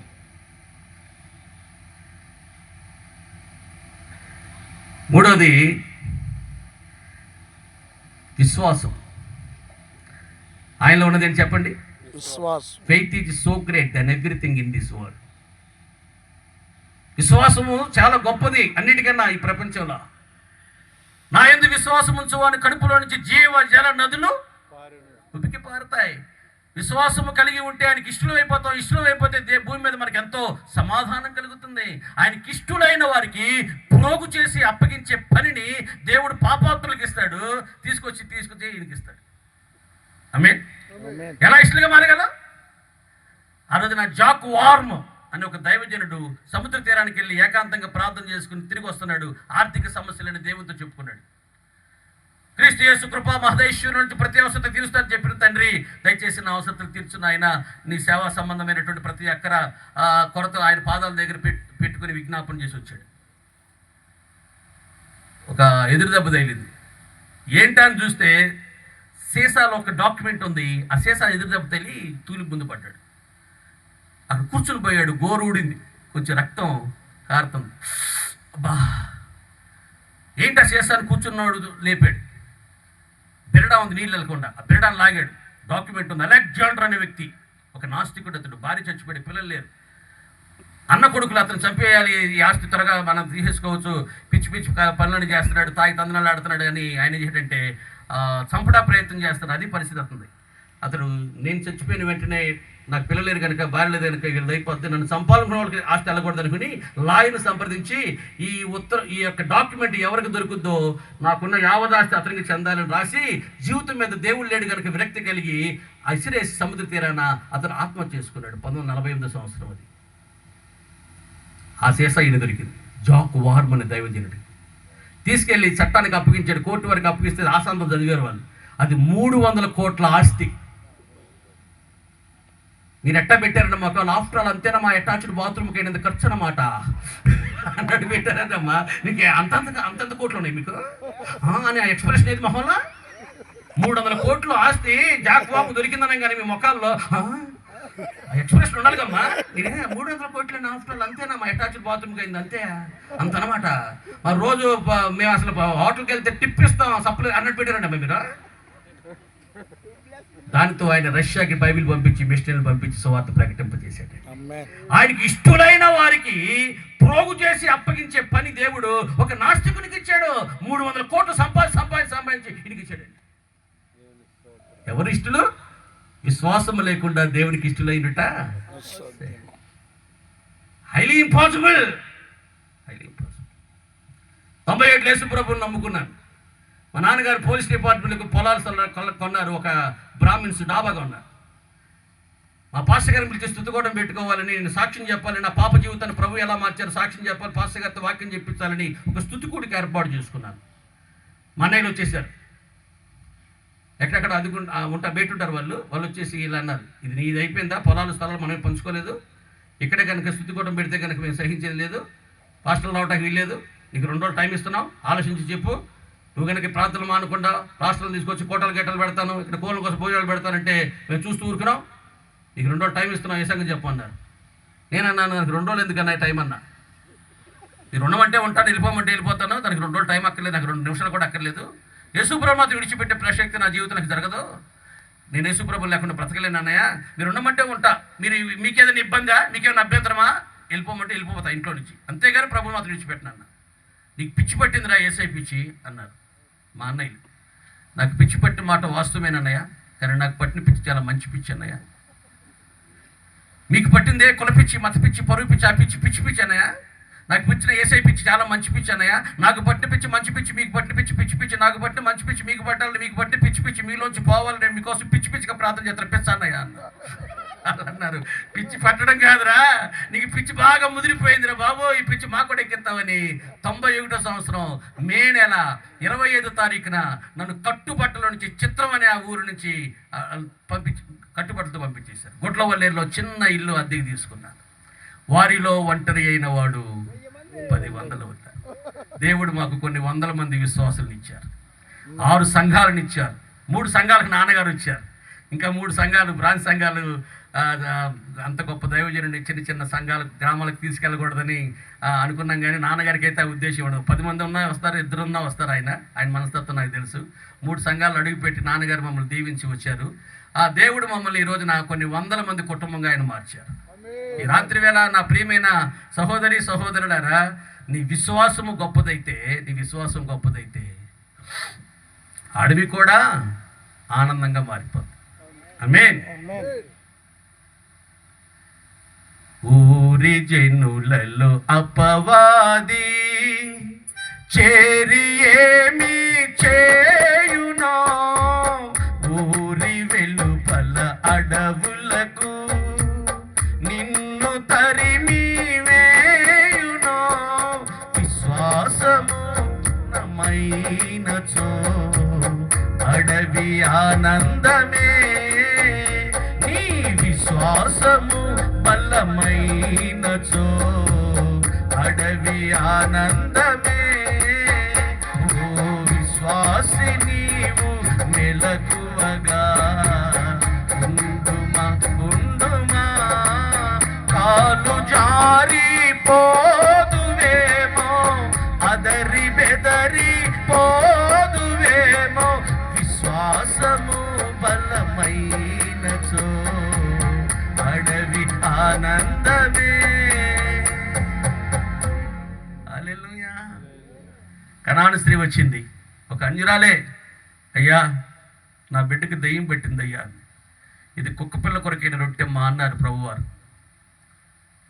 I will agree that my lord, నేను ఒప్పుకుంటున్నాను ప్రభువా, నేను కుక్క పిల్లనయ్యా, యోగ్యురాలు కాదు, అర్హురాలు కాదు, పాత్రాలు కాదయ్యా, కానీ ఎంగిలి రొట్టెలు కింద పడిపోతే పిల్లలు తినరుగా తండ్రి, కుక్క పిల్లలేక ప్రభు అయి తినేది, దయచేసి ఆ కోటాలను నా బిడ్డను బాగు చేస్తావని ఆశతో వచ్చానయ్యా అని. ఆమె సురే ఫెనికియా వంశస్థురాలు, అంటే గ్రీకు సామ్రాజ్యాన్ని పరిపాలన చేసిన రాజులు ఎవరిదైనా మీరు గూగుల్లోకి వెళ్ళి సెర్చ్ చేస్తే మీకు దొరుకుద్ది ఆన్సరు, అది సురే ఫెనికియా వంశస్థులు, గ్రీకు సామ్రాజ్యం పరిపాలన చేసిన రాజులు. ఆ రాజవంశీకురాలు ఆమె ఆవిడేమంటుంది? నిజమేనయ్యా, కుక్క పిల్లనయ్యా. యేసు ప్రభు వారు ఆ దీనత్వానికి, ఆ విశ్వాసానికి, ఆ తబ్బికి ఒక రాజు బిడ్డవయ్యుండి, ఒక ఉన్నతమైన గౌరవప్రదమైన వంశంలో పుట్టి పెరిగిన వ్యక్తివయ్యుండి, నేను కుక్క అని పరీక్ష పెడితే నిజమేనయ్యా, నువ్వు అన్నట్టేనయ్యా, నేను కుక్కనేనయ్యా. యేసు ప్రభు ఎంత ఆనందిస్తున్నాడు అంతరంగాల, మెచ్చుకోకుండా ఉండలేకపోయాడండి. ఆమేన్, ఆమేన్, ఆమేన్.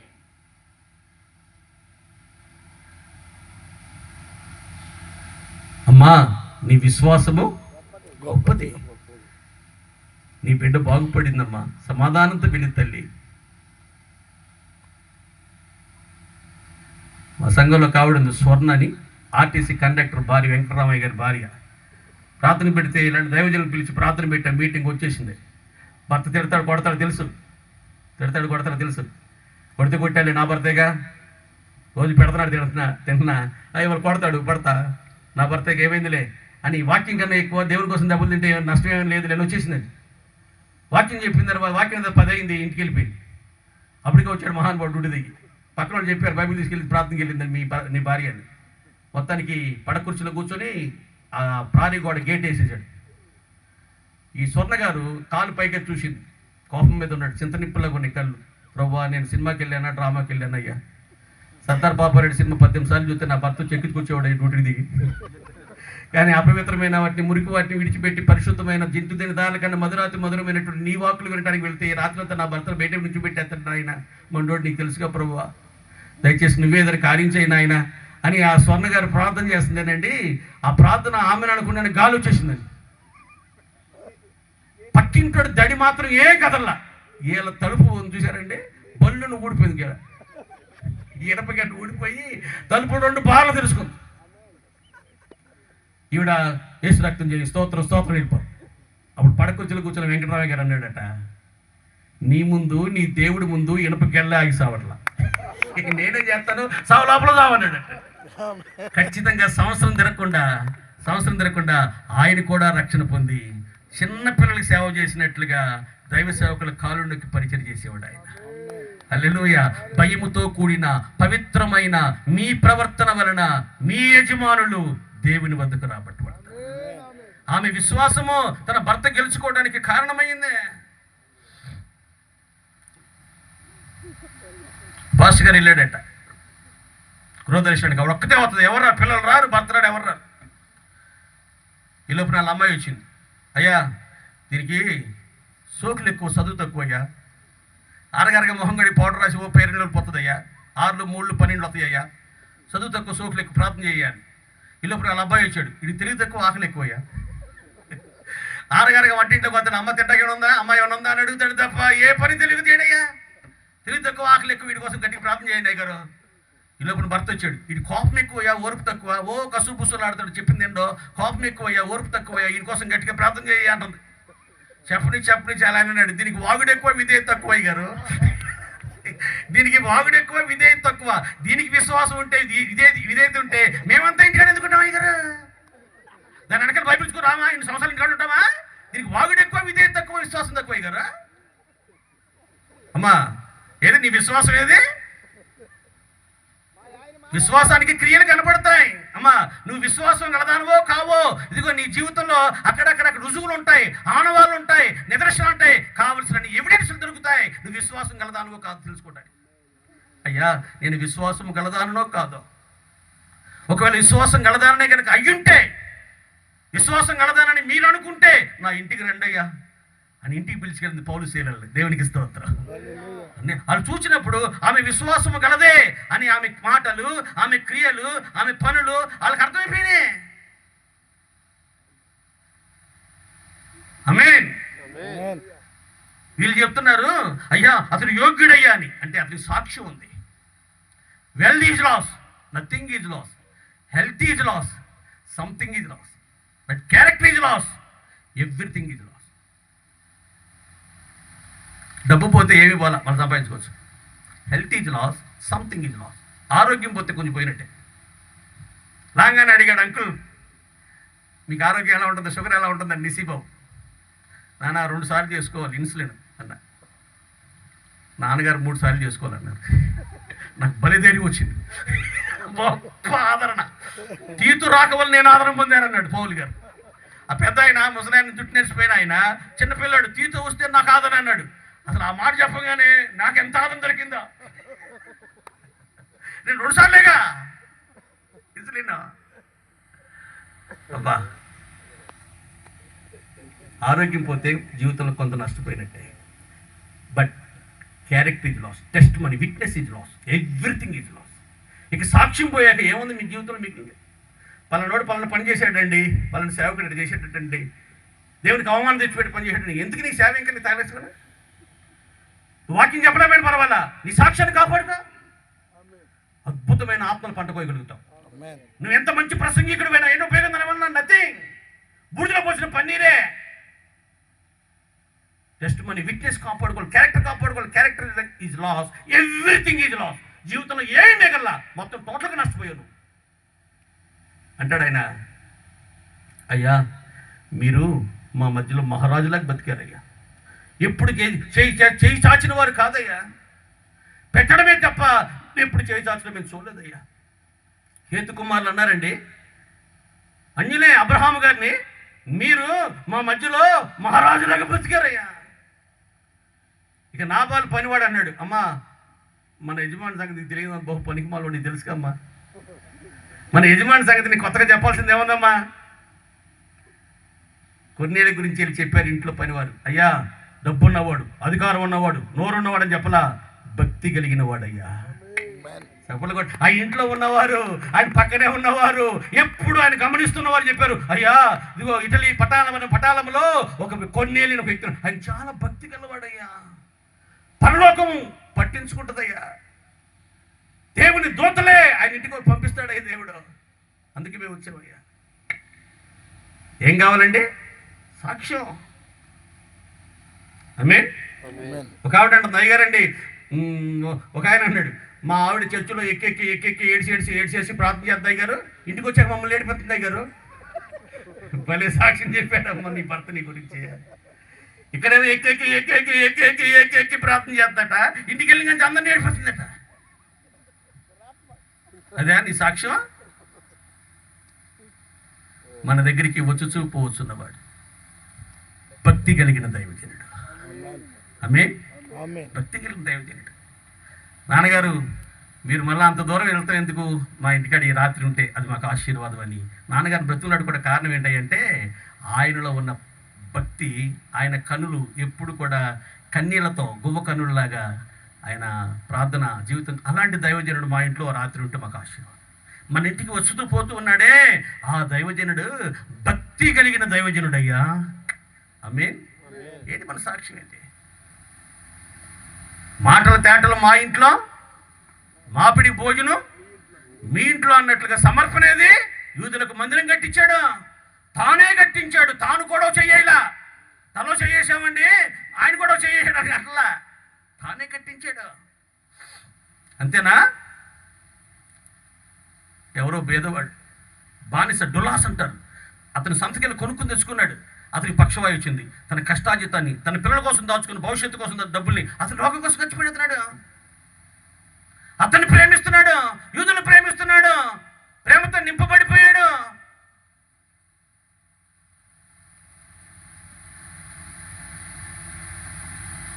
బైబిల్లో వెనకాల ఒక ఆవిడ 10 రూపాయలు పొతికి పెట్టింది. పొతికి చిరిగిపోయింది, పడని నలిగిపోయి పెట్టింది. ఇట్టండి అని నాకంట పడతాయి. నేను చూసాను, ఎందుకమ్మా అన్న, ఈ 10 రూపాయలు ఇందులో పెట్టే, బైబిల్లో పెట్టేందుకమ్మా చిరిగిపోయినాయి అంటే, విరిగి నలిగినవి యెహోవాకి ఇష్టం అని మీరేగా చెప్తారు. అంది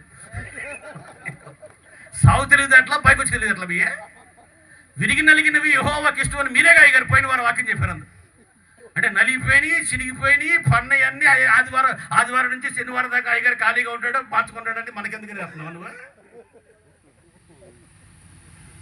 నీకున్న దాంట్లో శ్రేష్టమైన దేవునికి ఇవ్వాలి. ఆమేన్.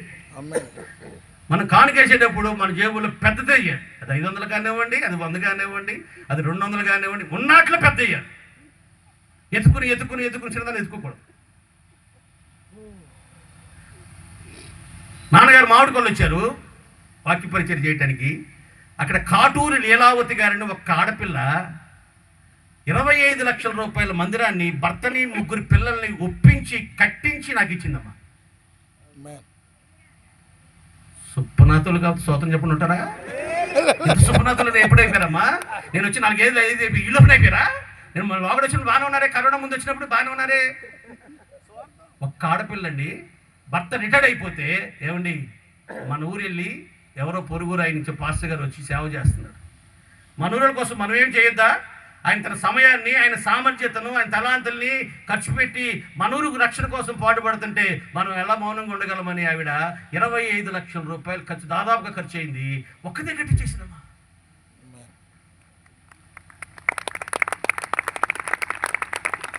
ముగ్గురు పిల్లలు దేవుడు బహుగా దీవించాడు. కొంతమంది విదేశాల్లో స్థిరపడ్డారు, కొంతమంది హైదరాబాద్లో ఉన్నతమైన ఫేమస్ డాక్టర్లు వల్ల.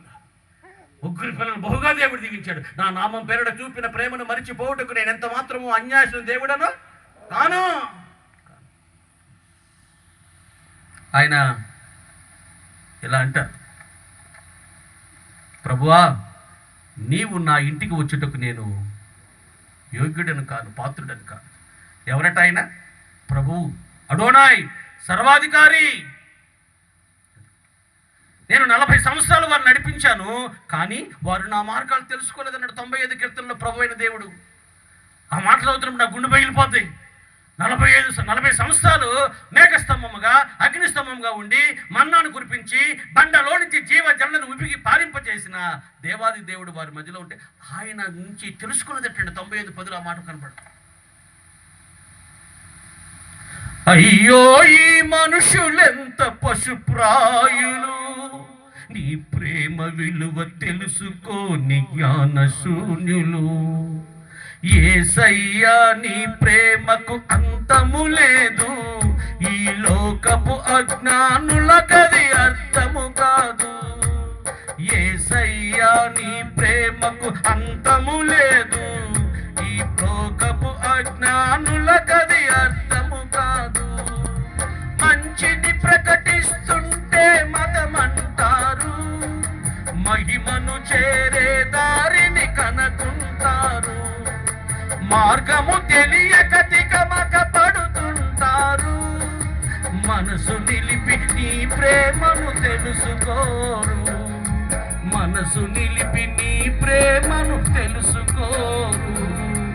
అయ్యో ఈ మనుషులెంత పశుప్రాయులు, నీ ప్రేమ విలువ తెలుసుకోని జ్ఞాన శూన్యులు. 3 సంవత్సరాలన్నర ఆయన పక్కనే తిన్నారండి, ఆయన పక్కనే ఉన్నారండి, ప్రభు పెట్టి తిన్నారండి, అద్భుతాలు చూశారండి, అద్భుతాలు చేశారండి.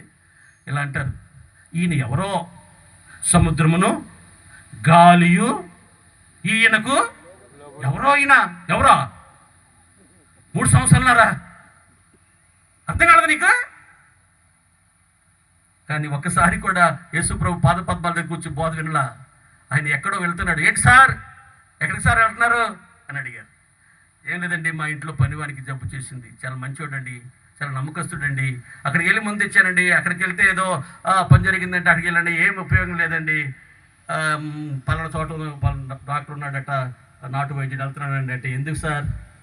38 సంవత్సరాలుగా బేతస్తా కోనేడు దగ్గర వ్యాధిగ్రస్తుడు ఒకటి పడుంటే యేసుక్రీస్తు ప్రభు నీ పరిపెత్తుకు నడవన్నాడు సార్. నడవమనంగా నడిచాడండి. మీ పాలేరికి, మీ నౌకరికి జబ్బు చేసి 38 రోజులు కూడా అలా.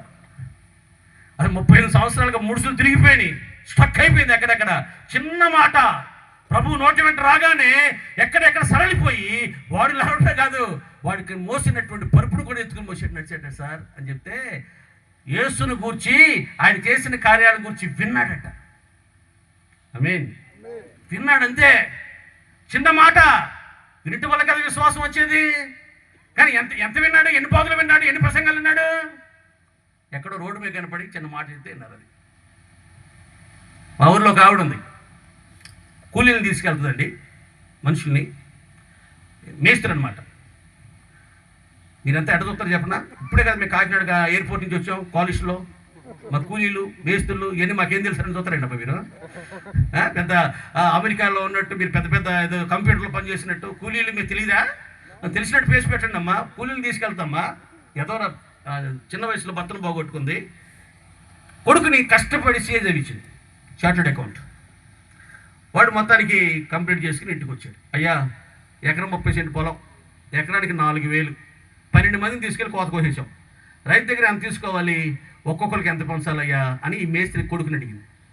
ఆడు యాపిల్ కంపెనీ ల్యాప్టాప్ తీసాడు బయటికి. సీఏ చదివే కదండి, యాపిల్ కంపెనీ ల్యాప్టాప్ తీసాడు. వాళ్ళ అమ్మతో 1,00,000 రూపాయలు కొనిపించుకున్నాడు. తీసి అటు నొక్కి ఇటు నొక్కి ఇటు నొక్కి అటు నొక్కి అరగంటకి అన్నాడు. అమ్మ టీ ఉన్నాయా అన్నాడు. బర్ర హీట్ ఎక్కిపోయిందాడు. ఈవిడ మెల్లిమెల్లిగా లోపల లెక్కేసుకుని 2-3 నిమిషాలతో, అయ్యా 5,200 తీసుకోవాలి, 436 రూపాయలు ఒక్కొక్కరు పంచాలి. వదిలేరా, ల్యాప్టాప్ హీట్ ఎక్కిపోయింది, కట్టేసి 436 రూపాయలు ఇవ్వాలి, 5,200 తీసుకోవాలి. లెక్క వచ్చేసి 2 నిమిషాల్లో ఈ నిషాని అని ఈవిడ ఆ లెక్కను 2 నిమిషాల లోపల చేసేసింది. ఈ సీఏకి 1,00,000 రూపాయలు సపోర్ట్ చేసే ల్యాప్టాప్ నుంచి వెళ్ళిపోతున్నాడు. కూర్చున్నప్పుడు, లేచినప్పుడు, నడిచినప్పుడు, పండుకున్నప్పుడు విశ్వాసం గురించి విన్నారు కదా చిన్నప్పుడు జీవితులు మీరు. ఏది మీ విశ్వాసం? ఎక్కడ రోడ్డు మీద ఎవరో చిన్న మాట చెప్తే ఇంత విశ్వాసమా? యేసుప్రభు ఆశ్చర్యపడిపోయాడండి. అస్సలు నేను ఇశ్రాయేల్లో కూడా ఇలాంటి వ్యక్తిని, కన్నులు ఇచ్చిన వాడు కానుకుంటాడా, చెవులు ఇచ్చిన వాడు వినుకుంటాడా? మరి ఆయన చూడలేదు అంటే దాని అర్థం తెలుసా? లేడనే. ఊజు దేశంలో యోబు లాంటి వాడు లేడు, ఇదిగో ఇశ్రాయేల్లో కూడా ఇలాంటి వాడు. ఒకళ్ళ పేరు పెట్టుకోవాల్సి వస్తే ఎన్టీ జోబ్ అని పెట్టుకోవచ్చు. అంటే కొత్త నిబంధన యోబు గారు అనమాట. ఈయన పేరు లేదు కాబట్టి శతాబ్దం ఉంది కదా, కొత్త నిబంధన యోబుని పేరు పెట్టుకోవచ్చు. అమ్మా, ఆయన ఎవరో గుర్తించారు. ఆయన వడ్లవాని కుమారుడు కాదు, వడ్రంగి వాని కుమారుడు కాదు, మతాన్ని స్థాపించుకొచ్చిన మత స్థాపకుడు కాదు, ఏదో గారడీ బోర్డులు చేసేవాడు కాదు, తక్కువ డమాలు చేసేవాడు కాదు. అయ్యా నువ్వు ప్రభుడవు, ప్రభువా అడోనాయ్ సర్వాధికారం గల దేవా అని పిలిచాడండి. ఆవిడ పేరు ఆశ, భర్త పేరు ధర్మప్రకాష్ శర్మ. సద్బ్రాహ్మణ వంశంలో పుట్టి పెరిగారు వారు. ఆమె పీజీ చేసింది, పోస్ట్ గ్రాడ్యుయేట్ ఆవిడ ఆశ. భర్తతో ఇలా ఉంది, ఏమండి బక్సింగ్ గారు వస్తున్నారు మన పట్నం, నేను పెళ్లి కాక మునుపు నేను చర్చికి అప్పుడప్పుడు వెళ్ళి వాక్యం వినేదాన్ని, నాకు యేసుప్రభు అంటే ఇష్టం అండి, నేను ప్రార్థన చేసుకుంటానండి మీకు తెలియకుండానే. ఈరోజు గొప్ప సేవకుడు వస్తున్నాడు మన పట్టణంలోకి, నేను వెళ్ళి వాక్యం వినొస్తా, మీ పర్మిషన్ కావాలని భర్తను అడిగాను. బూట్ కాలుతో తన్నాడు. మన కులం ఏంటి, మన పద్ధతి ఏంటి? ఆవిడకి ఈ దవడలో నుంచి పొల్లన్నీ కదిలిపోయి, ఈ దవడ చీలిపోయి రక్తం కారుతుంది. వాళ్ళ నాన్నగారి ఇంట్లో 30 మంది పనులు ఉంటారు. ఆమె సామాన్యురాలు కాదు, she's very rich and sound. చాలా సుసంపన్నమైన కుటుంబం ఆమెది. పీజీ చేసింది, ఏం చేసినా బతుకుద్ది. అయినా ఇన్ని మాటలు పడినా, ఇన్ని తనులు తిన్నా ఎందుకు ఉంటుంది ఆవిడ? బూట్ పాలిష్ చేసింది, భర్తని సూట్ కేసు తీసుకొచ్చి కారులో పెట్టి సెండ్ ఆఫ్ ఇచ్చి చిరునవ్వుతో పంపించేసింది ఆఫీస్కి. కారు వేసుకుని వెళ్తున్నాడు. ఆ రోజున పౌలు స్టెఫెన్ని చంపి వెళ్తుంటే ఆయన మనసు కకాయకలం అయిపోయింది. ఆయన మనసు అక్కడే ఇరిగిపోయింది. మనసులో ఏదో ధ్యానం. నేను అనుకున్నట్టు కాదు, యేసుప్రభు గొప్పవాడే, కానీ ఒప్పుకోవటం మేకపోతే గాంభీర్యత వెళ్తున్నాడు. అప్పుడు ప్రభు పట్టుకున్నాడు. అలా ఏంటి నా భార్య ఇంత అందగత్తి, ఇంత చదువుకుంది, ఇంత ఐశ్వర్యవంతురాలు, ఇంత ఆగర్భ శ్రీమంతుని బిడ్డ, కానీ నేను కొట్టినా తిట్టినా చిరునవ్వుతో ఒక్క మాట కూడా ఎప్పుడు మాట్లాడదు, చిరునవ్వుతోనే సహిస్తుంది. అర్థం కాల. ఆఫీసులో కూర్చున్నాడు, అన్యమనస్కంగా ఉన్నాడు. పక్కన చెప్పాడు, కాదులే నేను వెళ్తున్నాను, నాకు మనసు బాగాలేదు వాళ్ళని. ఇంటికి వచ్చాడు గోడకొట్టు మందిలాగా. భార్య అడిగింది, ఏమండి బాగాలేదా, కాఫీ పెట్టినా, టీ పెట్టినా, తలనొప్పి కదా, ఏంటి అన్నీ వచ్చారేంటండి? ఆశ, ఎవరో సేవకులు బక్సింగ్ గారు వస్తున్నారన్నావుగా, ప్రార్థనకి వెళ్తానని అన్నావుగా, తీసుకెళ్దామని వచ్చాను అన్నాడండి. వెంట పెట్టుకుని తీసుకెళ్ళాడండి. ఆ రోజున వెంట పెట్టుకుని తీసుకెళ్ళాడు. బక్సింగ్ అని వాకింగ్ చెప్తున్నారు. కుర్చీలో కూర్చున్న ధర్మప్రకాష్ శర్మ మోకాలు పడిపోయాడు. పొగిలి ఏడుస్తున్నాడు, కన్నీరు మున్నీరుగా వెలిపిస్తున్నాడు. మనోనేత్రాలు తెరవబడ్డాయి. దైవ చిత్తానుసారమైన దుఃఖం అతనిలోనికి పరిశుద్ధాత్మ కార్యం బహుబలంగా జరిగింది. పాపమును ఒప్పింపు చేశాడు. అతని హృదయం అంతా తేలికైంది. ఇంటికి వచ్చి భార్యని అడిగాడు, ప్రార్థన చేయి, నాకు ఈ అనుభూతి ఎంతో వింతగా ఉంది, నా జీవితంలో ఎప్పుడు ఇలాంటి వింతైన విచిత్రమైన అనుభూతిని నేను ఎప్పుడు పొందలేదు, నాకు ఎందుకు కొత్తగా ఉంది, ప్రార్థన చేయి నా కోసం అని కాసేపు ప్రార్థన చేసుకున్నారు. అందులో మా వెళ్ళటం మొదలు పెట్టారు. ఒక కుటుంబ ప్రార్థన చేసుకుంటే దేవుడు మాట్లాడాడట. ఇద్దరు కలిసి దేవుని సేవ ప్రారంభించారు. ఆ రోజున మీరు కాకినాడ బైబిల్ది సంబంధించిన పుస్తకశాల ఉంటే తీసుకోండి. నేను, నా దేశం, నా మతం అనే పిల్ల వెంకటరత్నం గారిని దైవజనుడు రాశారు. ఆ పుస్తకంలో ఈ విషయాలన్నీ ఉంటాయి. నేను ఆ ధర్మప్రకాశం చూశాను, కన్నులారా చూశాను. 95-100 సంవత్సరాల వయసు కలిగిన ఆయన పిల్ల వెంకటరత్న గారు చర్చి కడతాకి 30 సంవత్సరాల క్రితం మందిర గుడాడు వచ్చినప్పుడు నేను కళ్ళ చూసి ఆయన నోటబడి సాక్షులు విన్నాను. ఇందిరాగాంధీ మై బెస్ట్ ఫ్రెండ్ ఆయనకి. నెహ్రూ గారు భుజాల మీద పెరిగిన ఆయన ధర్మప్రకాష్ శర్మ. ఇందిరాగాంధీ వచ్చింది ఒక రోజున ఇంటికి. ధర్మప్రకాష్, నీలవ సంజయ్ రెడ్డి పదవి విరమణ నెక్స్ట్ మంత్ 16తో కంప్లీట్ అవుతుంది. కాంగ్రెస్ పార్టీ వర్కింగ్ కమిటీ అంతా నిర్ణయించుకున్నాం నిన్ను రాష్ట్రపతిగా చేయాలని. అప్పుడు ఆయన నోటెంబటి ఒకటి అన్నారు, ఇందిరా, నేను నా భార్య ఆశ ఇద్దరం సర్వోన్నతుడైన యేసుప్రభు సేవ చేస్తున్నాం. నేను ఆ సేవను విడిచిపెట్టి, దేవుడు నా పేరును పెట్టుకున్న నమ్మకాన్ని విడిచిపెట్టి ఇండియాకి రాష్ట్రపతిగా ఉండటానికి నేను రాలేను. కాంగ్రెస్ పార్టీలో చాలామంది ఉన్నారు అనుభవజ్ఞులు, వారిని ఎవరినైనా రాష్ట్రపతి చేయి, నేను రాష్ట్రపతి కన్నా దేవుని సేవ చేయటమే గొప్ప అని భావిస్తున్నాను అన్నాడండి. అంటే ధర్మప్రకాష్ శర్మకి కొద్ది రోజుల్లోనే యేసు ఎవరో తెలిసింది. దేవునికి స్తోత్రం. ఒక్క మాటలోనే ఆయన ఎవరో తెలిసింది. ప్రభువా, ఆయన ఏమన్నారు తెలుసా? ఇదిగో అబ్రహాము పక్కన, ఇస్సాకు పక్కన, యాకోబు పక్కన కూర్చోబోతున్నాడు ఇతను. యోగ్యుడితడు. కొంతమంది ఏమో రాజ్య సంబంధం అనుకుంటాం, కానీ వాళ్ళు అనుకుంటున్నారు, కానీ వాళ్ళు యోగ్యులు. వాళ్ళు తమ్ము తామే మెచ్చుకుంటున్నారు. పెద్దల మెప్పు కోసం ప్రోకులాడుతున్నారు, ఆరాడు పడుతున్నారు, వెంపర్లాడుతున్నారు, అరువులు చాచి పరుగులు పడుతున్నారు వాళ్ళు. కానీ ప్రభు మెప్పు కోసమైన ఆశ వాళ్ళు జీలేదు. ఇతడు అబ్రహాం పక్కన కూర్చోబోతున్నాడు. అన్యుడే, రోమీడే, కానీ ప్రభు చెప్పిన మాట మాత్రం ఏంది అదే. ఇదిగో ఇలాంటి వారే, ఇట్టివారే అబ్రహాం పక్కన కూర్చోబోతున్నాడు. నువ్వు యోగ్యుడిగా, అర్హుడిగా ఎంచబడాలంటే ఈ శతాధిపతిలో ఉన్న ఈ శ్రేష్టమైన ఉన్నతమైన ఆత్మీయ అనుభవాలు మనము కూడా పుణికి పుచ్చుకొని, మనము కూడా సంతరించుకొని దేవుని దృష్టికి యోగ్యులుగా ఎంచబడదుము గాక. దయచేసి అందరూ లేచి నిలబడండి.